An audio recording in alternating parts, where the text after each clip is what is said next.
From the Financial Times in New York, I'm Alistair Gray and this is FT News.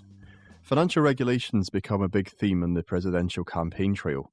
One candidate in particular, Bernie Sanders, has put forward radical plans to break up the banks. But banks are facing pressure to split up not only from Washington. Perhaps more seriously, some on Wall Street also think they should be carved up, arguing they could produce better returns. I'm joined now by Brian Kleinhanzl of KBW. He recently published a report pitching the idea that one of the largest US banks, Citigroup, should split. Brian, thanks very much for joining us. And I wonder, in essence, what's the investor case for splitting up a bank like Citi? Well, I think one of the big concerns that we saw with Citigroup is kind of the questions around the returns. And is the company able to produce returns that the shareholders are comfortable with? And the answer to that is we think no, not at this current state and time. And, then is there a path for the company to get to better returns? And overall, we don't see a better path for Citigroup at this point in time. So we look at a lot of the value in the company is somewhat trapped at this point in time. And it's really, how do you unlock the value within Citigroup? And to us, one of the ways to do that is to break up the company. And we've got earnings coming up from Citi just later this week. It's expected to be pretty downbeat, right, with pressure on both investments and the retail side. To what extent do you think that might change this equation at all? So every time you go through the earnings season with these big banks and it's a negative earnings season, that certainly adds to the talk about breaking up the big banks, because you have an overall question about the return potential of the banks. So as we saw early this year, the equity markets, we're talking the S&P 500, and even globally, were really weak to start the year. So what it does is it feeds more about the questions on the overall, what size should these banks be in order to compete in this kind of environment, which is really somewhat of a negative environment right now. And there's going to be a vote on this at the forthcoming annual meetings. Do you have a sense of how receptive investors might be to these calls? 2 years ago, I would have said they probably would not have been very receptive, in that the path to better returns was somewhat clearer. Now, these days, the path is somewhat uncertain. So I think, you will see some percentages of the investors vote for this. Now, the question is what percentage of shareholders need to vote? We think probably maybe if you get somewhere above 10% of shareholders voting for a split, then management really has to consider this, and maybe it's something the board needs to consider more completely.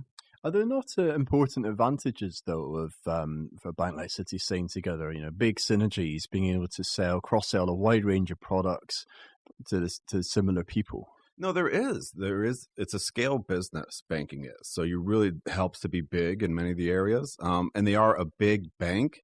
But in many of the areas where they compete, they're small bank as well. So if you think about, they're in all these different countries around the world, but they're a much smaller institution in those countries. So they don't have the scale that they do in the U.S. So it's not necessarily the competitive advantage that one would think. And how important is regulation as a factor? I think regulation is very important right now. All we've seen is regulators get tougher and tougher on the big banks, and we expect that to continue. So it's been an impetus for the big banks to kind of, at least think about shrinking to avoid some of these regulations that they face now. What would a Citi breakup look like? Well, for us, the way we kind of imagined it is really you don't have much synergies between the businesses today. So they really have a consumer business.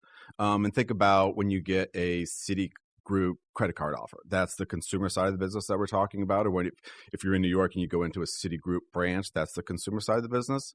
And then what they have is more of a corporate side of the business, and that's lending to really big companies. It's kind of the trading that they do for governments, for big shareholders or big money management firms.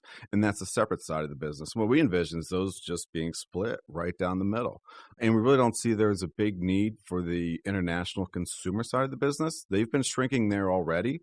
So we're just arguing that they should probably continue on that strategy. And what you're left with is really a consumer-oriented bank focused on the U.S. and a multinational corporate bank. Well, as you say, Citi's already shrinking its balance sheets, selling assets globally. If it weren't to undertake a wholesale breakup, presumably there would be many other assets that they could sell off piecemeal, right? Yeah, they are selling off some things piecemeal, and they've already announced that they're going to sell some of their Latin American consumer businesses as well. So, they could still go that route of selling individual consumer businesses. That would potentially be a bit more sensible, right? Depending on if there's any buyers for a kind of assets worth several $100 billion.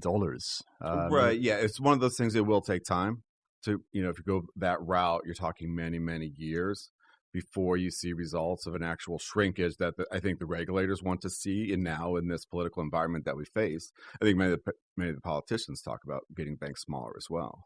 And Citi's clearly not far from the only bank in the US or indeed globally that's trading at a big discount to its book value.